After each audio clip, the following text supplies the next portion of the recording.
جزاكم الله خيرا مولانا. وإياكم.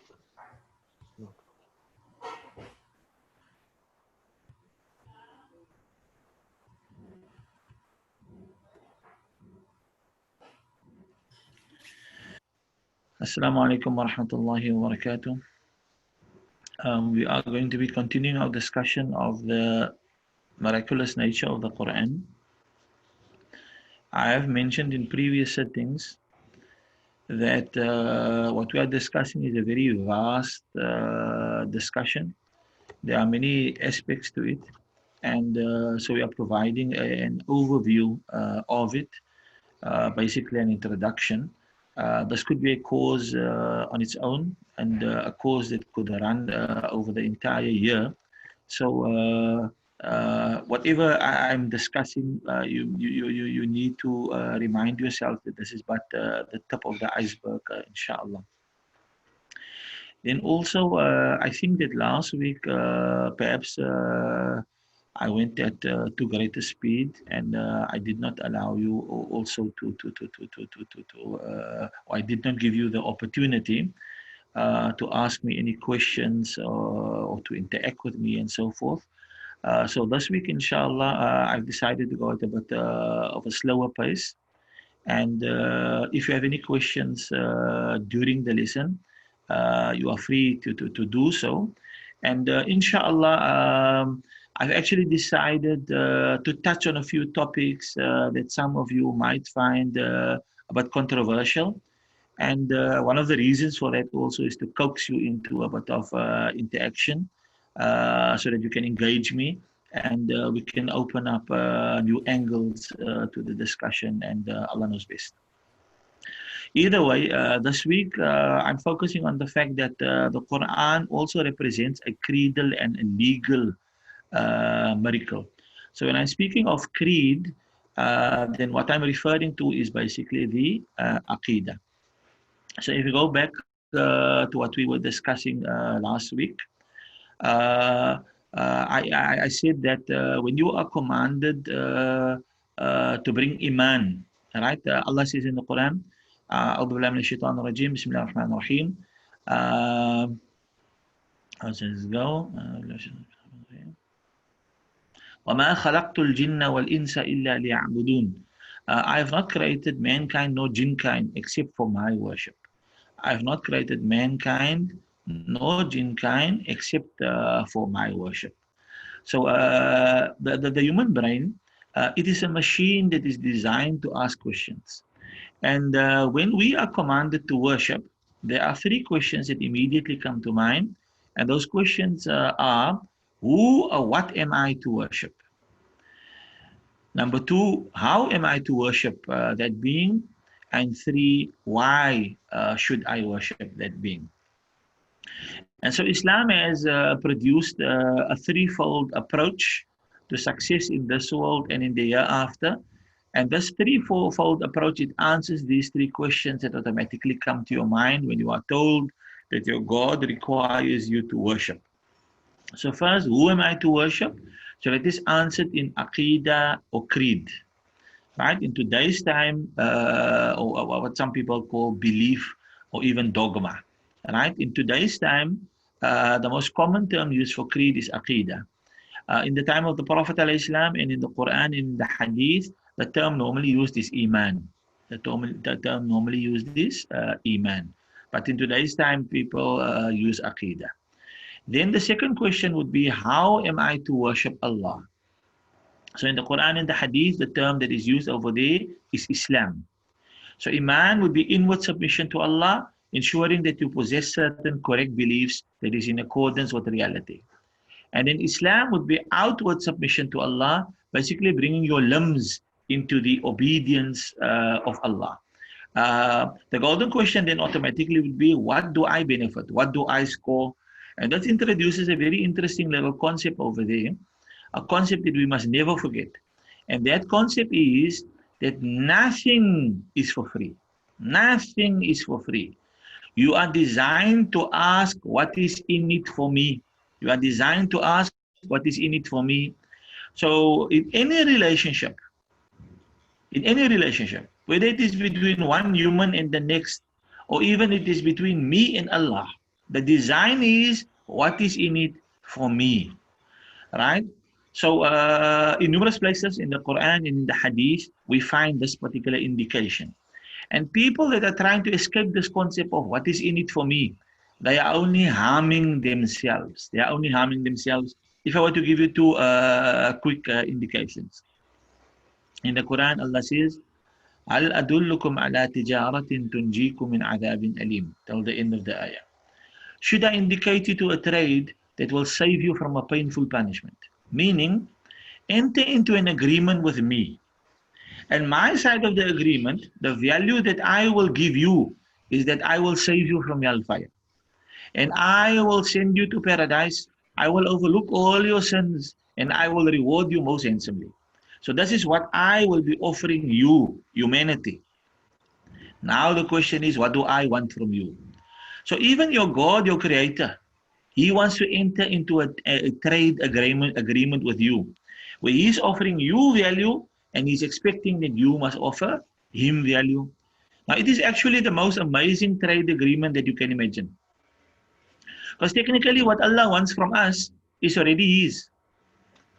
It is something that he has granted to us on loan. So if he, the owner, takes back that which he has granted on loan, who is there to say no? Who is there to say that that is not your right? Also, if he had wanted to take it by force, then who is there to resist him? Also, Allah in his infinite mercy and grace, Allah does not give like for like. Allah doesn't just give a fair trade. Allah gives massively beyond a fair trade. Massively beyond a fair trade. So this is the thing, I think I've mentioned this in this class before.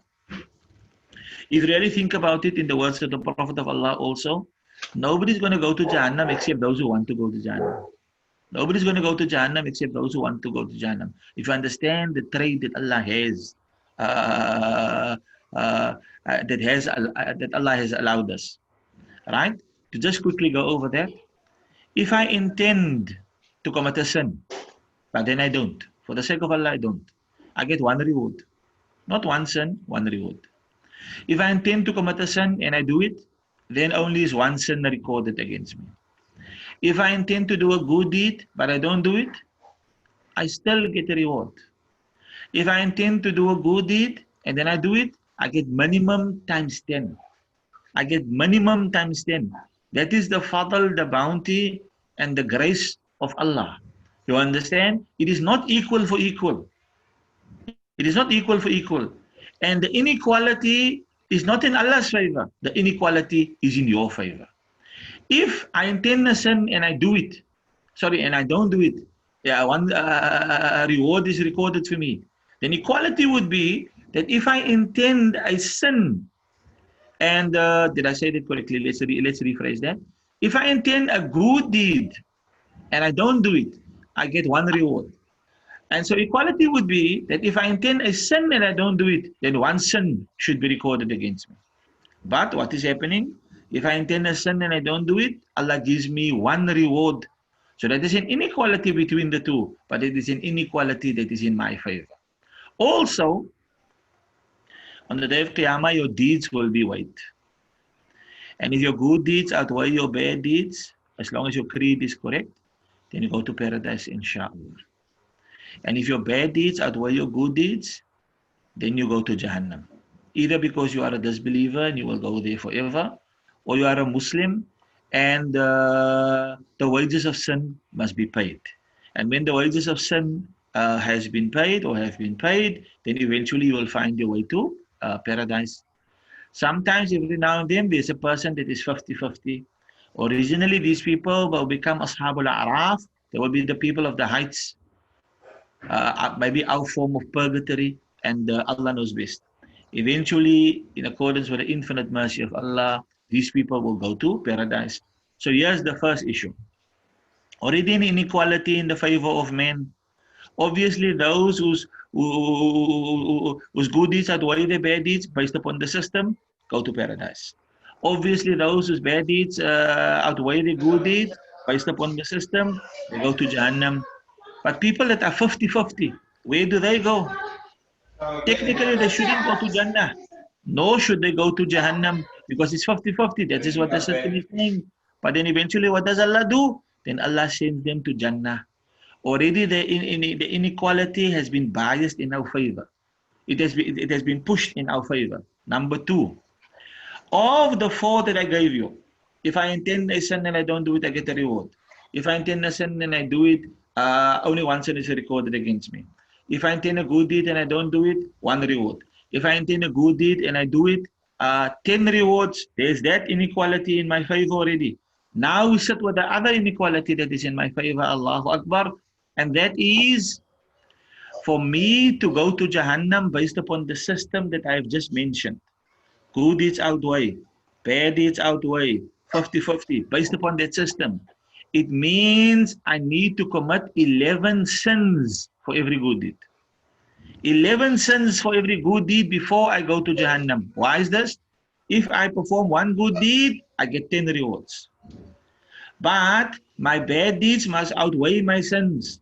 So this means that if I perform 10 sins, so it will be 10 sins against 10 rewards, then I become Ashabul of the Ashabul Araf, where eventually I still go to Jannah. So I have to actually perform 11 sins for every one good deed, and then only do I go to Jahannam.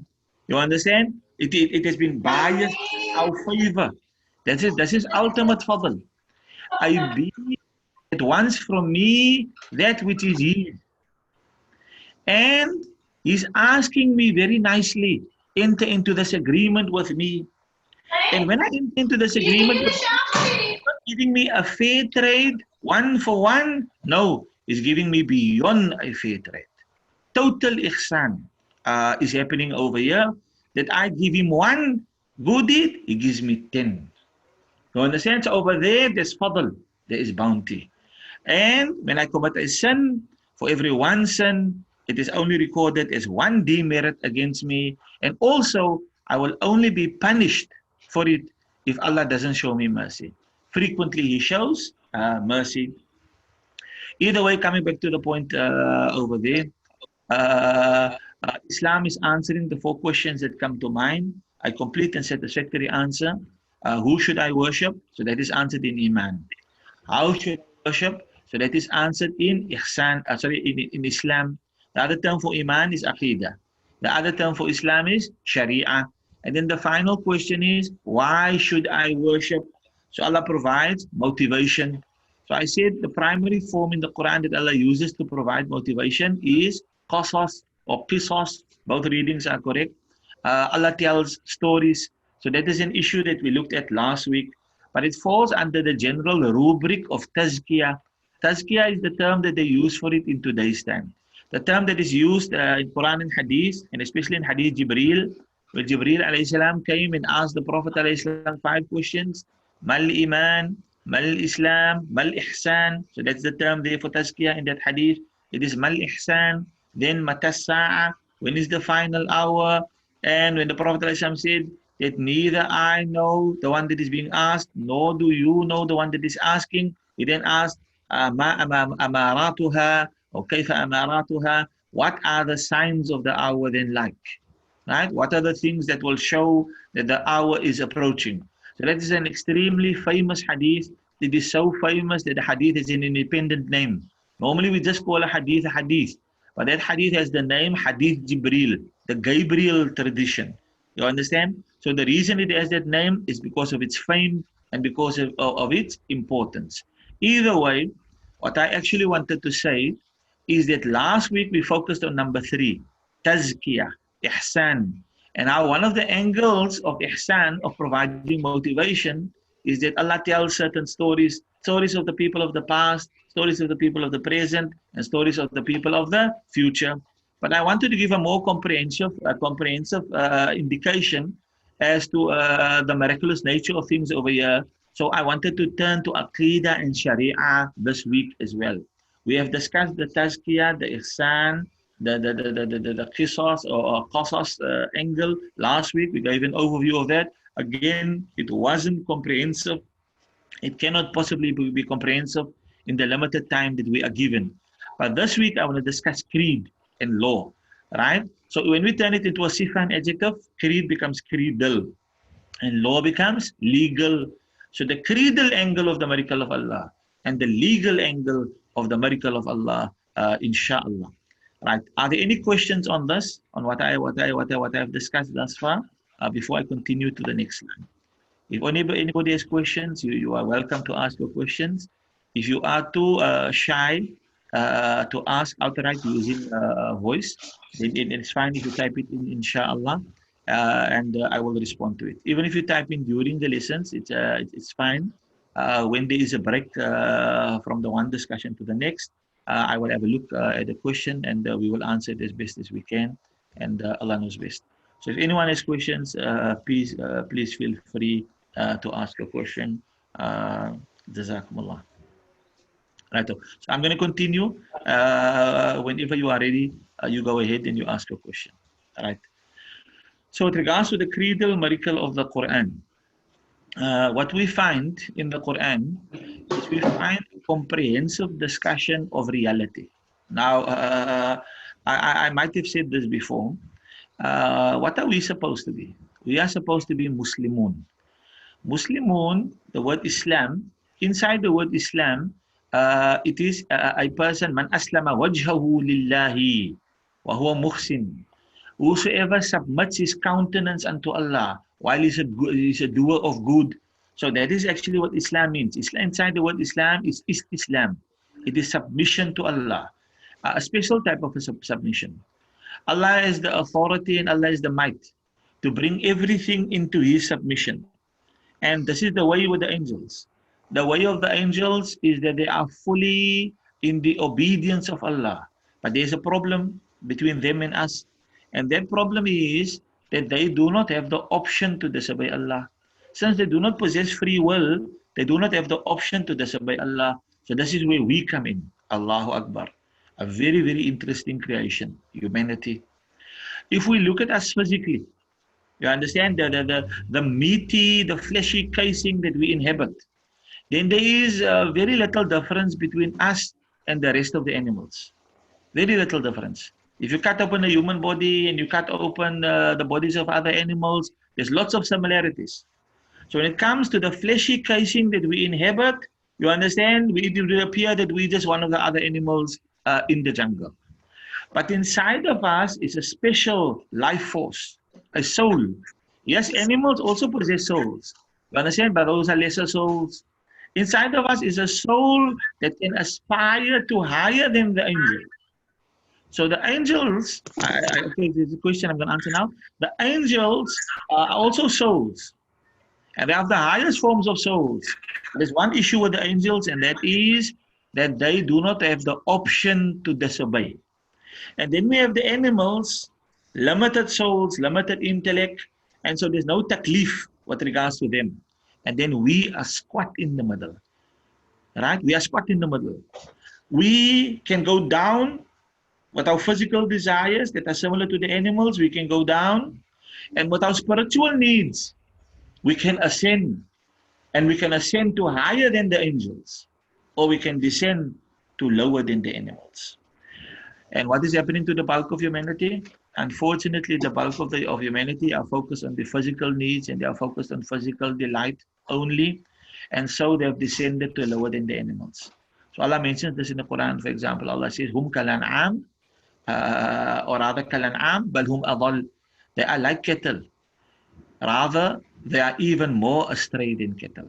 So what does Allah mean by this? Allah means by this, in my own words now, that when a cow acts like a cow, then that is to be expected. A cow at the end of the day is a cow, and it cannot aspire to higher. But when a human acts like a cow, Allahu Akbar, when a human acts like a cow, Allahu Akbar, then that means that we have gone down. We have descended. Immorality, deprivation has caused us to descend. Right? So a cow, it walks the earth, it sees things that it likes to eat, it eats. It sees things that it likes to drink, it drinks. It sees a member of the opposite gender and it wants to engage in that act, it just does it. There is no consideration but basic physical considerations. Humans are not supposed to act like that. Humans are supposed to be the higher life force. And then, yes, with regards to the angels, Allahu Akbar, they are sinless beings. They are in the obedience of Allah. But they don't have the option to disobey. They do not possess free will, so they cannot disobey Allah. And that limits their perfection. And this is where insan now offers something of great value. And that something is willing submission unto Allah. And this is what Allah wants. Allah wants us in our daily endeavors, in our daily activities, to figure out willing submission unto Allah. In everything that we are doing, how will we be in willing submission unto Allah? And yes, it is a great challenge. It is a great difficulty. And most people are failing. But the few that pass, they ascend to higher than the angels. Now, there are two questions. So I'm going to break quickly just to have a look at those two questions. Where is it now?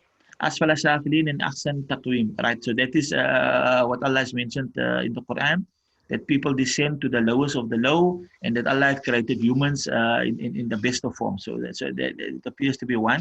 So that's an affirmation of what I've said, and not a question. MashaAllah, may Allah increase you. Either way, the point here is this: we are squat in the middle, and we can go this way or we can go that way. But what is the value that we offer Allah? We offer Allah the value of willing submission. Allah has chosen, when Allah created us, humanity, to not 100% bring us in His obedience by His might and force alone. Rather, Allah gave us the power of choice. And that power of choice is a mighty thing that many inanimate beings and animate beings, such as the mountains and so forth, that they refuse to take on because they realized the outcome of all of that. But we, humanity, we took it on. And in taking it on, we have this precious gift that we can now offer to Allah. But this precious gift, it comes in a transaction with Allah. Either way, the principle over there is that nothing is for free, right? And that is one of the evidences. In Hadith, also, in Ramadan, what are we told? Man sama Ramadana imanan wa ihtisaban ghufira lahu ma taqaddama min dhanbihi. Man sama Ramadana imanan. Whosoever fasts the month of Ramadan is a show of faith. So he's showing Allah, I'm truly a believer. Wa ihtisaban, and hoping for reward. Notice what the Prophet Allah is clearly saying. He's saying hoping for reward. So reminding myself that I'm in a contract with Allah. And yeah, I'm going to be offering Allah my fasting. And then Allah is going to be giving me reward. So I'm thinking about what I'm going to be scoring in the transaction. So this is how it works. If I go to the shop with the intention I'm going to buy something, let's say there's a particular steak that I really like, I'm going to be taking my money to the shop. As I'm taking my money to the shop, I'm keeping my mind on the steak. You understand? And I'm keeping my mind on the finished product just before I'm going to be eating it. And what is this causing? This is causing motivation. It is causing motivation. So I'm extremely motivated to go to the shop. You understand? And I'm extremely motivated to pay the money because I know what I'm going to be scoring. Thus is one of the secrets of life. If you don't focus on what you're going to be scoring, you will not be motivated. You will be demotivated. So Allah wishes to motivate us. So this is why Allah is indicating that if you do this, I will give you this. And you should keep this in mind when you are engaged in worship, because it is motivation. Now there are people arguing, you should do things solely out of the love of Allah. You need to understand that that is an incomplete picture. Yes, you must do out of the love of Allah. Yes, you must do because you fear Allah. And yes, you must do because Allah is going to be rewarding you. All of those things are mentioned in Quran and Hadith. To focus only on the one and to exclude the other, that would be equivalent to the Christians. Whenever the Christians speak about God, these days they just speak about love. But what is the God of the Old Testament like? Isn't the God of the Old Testament somebody that destroys, that rains down fire and brimstone on people? So what happened to that God? Where is he? In the Quran, there's a more complete understanding of who Allah is. Allah is that one that if you choose to listen to Him, if you choose to bring Iman in Him, then He will reward you. And if you choose to go the other way, then the default is that He will punish you. This is why the Anbiya and the Rusul, what are the primary terms for them? Bashir, Nadir. What does Bashir mean? Mubashir. Nadir mean Munzir. Bashir, Mubashir, bring of glad tidings. Who deserves the glad tidings? The one that chooses to believe. The one that chooses to be in the obedience of his or her Allah. Who gets the nadara? Who gets the warning? Right? They are nadirs and munzirs to whom? To those that choose to disobey. To those that choose to not bring iman. So there's two parts to this thing. Allah tells us in the Quran also. You understand? On the one side, Allah is telling us that He is Ar-Rahman, Ar-Rahim. On the other side, Allah is telling us that He is Sari'ul Intiqam. He is quick in exacting His revenge. In the time that He deems appropriate, He is quick in exacting His revenge. We need to be careful. Allah is telling us in the Quran, fear us. Christians are saying, why should you fear your God? I want to know, when you were a child, why did you fear your mommy and daddy? Yes, you loved them. I know that. But you had to fear them also. If you disobeyed them, what would happen? Then they would exact physical rectification on you. It is the same by Allah. Why is it that the priest is called the reverend? What does that mean? What does revere? Inside the word revere is what? Is revere just respect? Or is revere a type of a fearful respect? In Arabic, they call it haiba. You understand? I respect you, I admire you, and also I fear that you will be unhappy when I'm not in your obedience, or when I do things that are displeasing to you, and Allah knows best. Either way, coming back to the point, we are Muslimun, and Muslim means to submit. Primarily, Muslim means to submit to Allah. However, the more comprehensive understanding of the term Muslim is to submit to reality. Everything that is real, you must confess to it being real. So what are Muslims supposed to be? The Muslims are supposed to be the ultimate seekers of truth. This is what the Muslims are supposed to be. This is why when the scholar Ramadan al-Bhuti decided to write a book on Aqiqah, what was the name of his book? The name of his book was Kubra al-Yaqiniyat al-Kawniyah. Kubra al-Yaqiniyat al-Kawniyah. Yeah, this is what Kubra means She greatest. must have let it fall. And Right? she never told anyone. Somebody's sound is on and there's people speaking in the background. Right? Kubra means the greatest. Yaqiniyat is realities, things that you can bring yaqeen, conviction in, and kawniyah is natural. So the greatest of the natural realities. And what is the greatest of the natural realities? The fact that there is an Allah. And that the Allah is one. And continuing down that line. So, in the Quran, when we look at Surah Al-Ikhlas, A'udhu billahi minash shaitanir rajeem, Bismillahir Rahmanir Rahim. I seek refuge by Allah from the accursed Satan. Right? First and foremost, why must I seek refuge by Allah from the accursed Satan?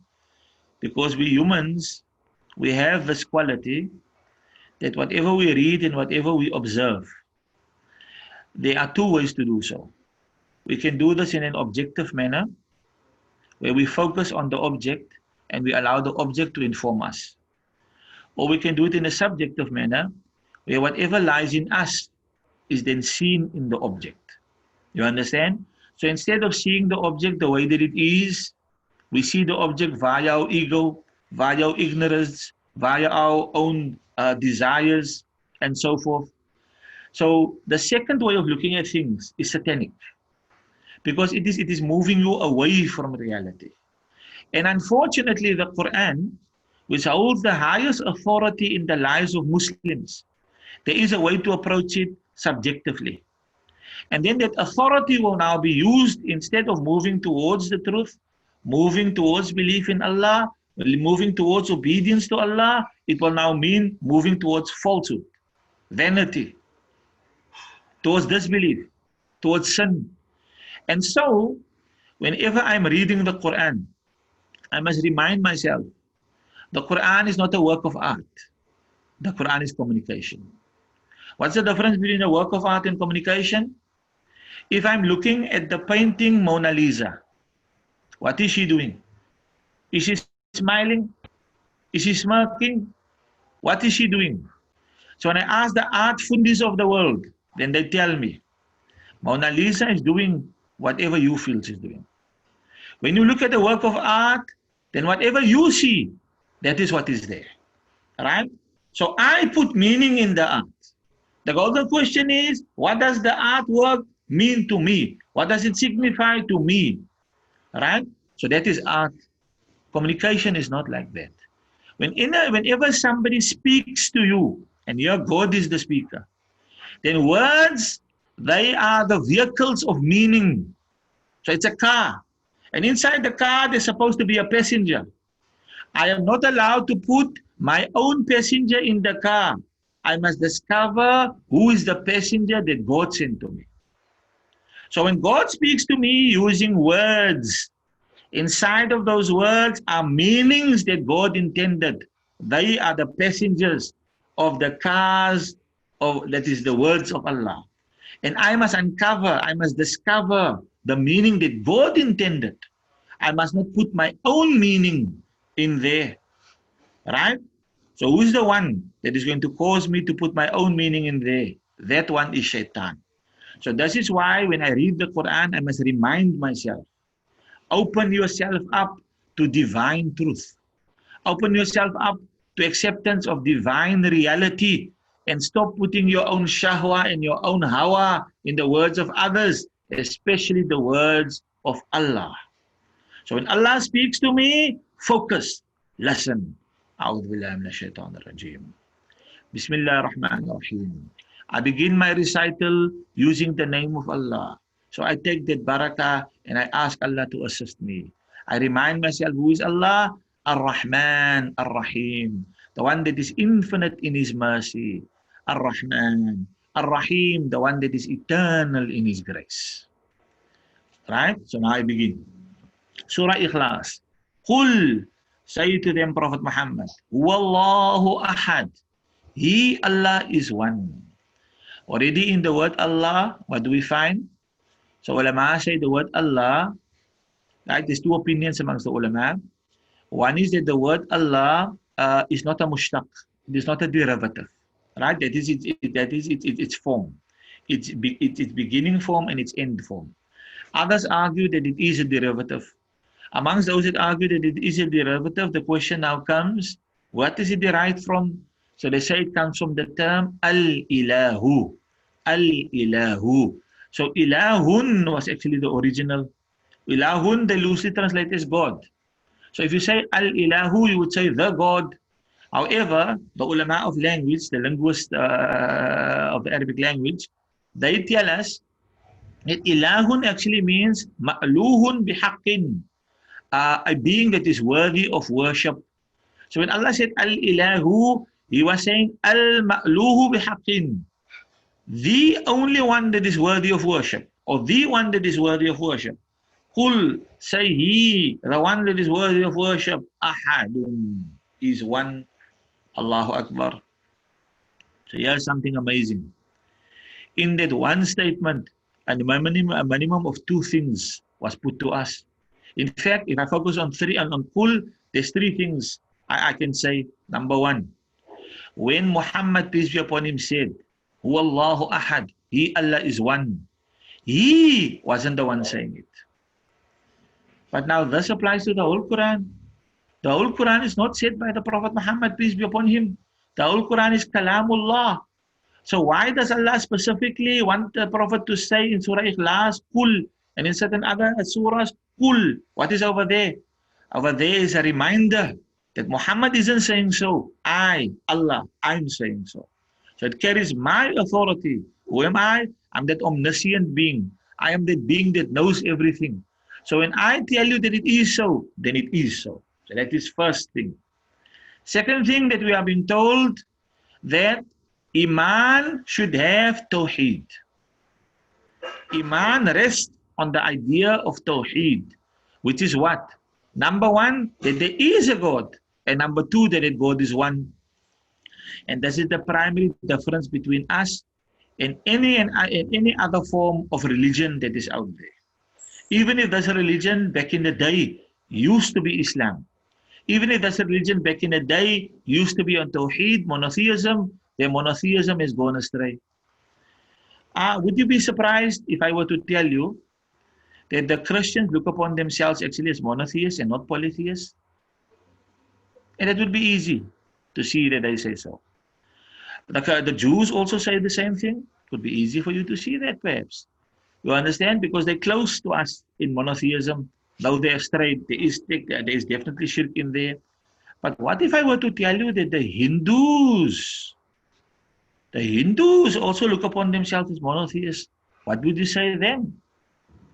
If the Hindus also look upon themselves as monotheists, with my limited understanding, I'm going to have to ask, then where are the mushrikun?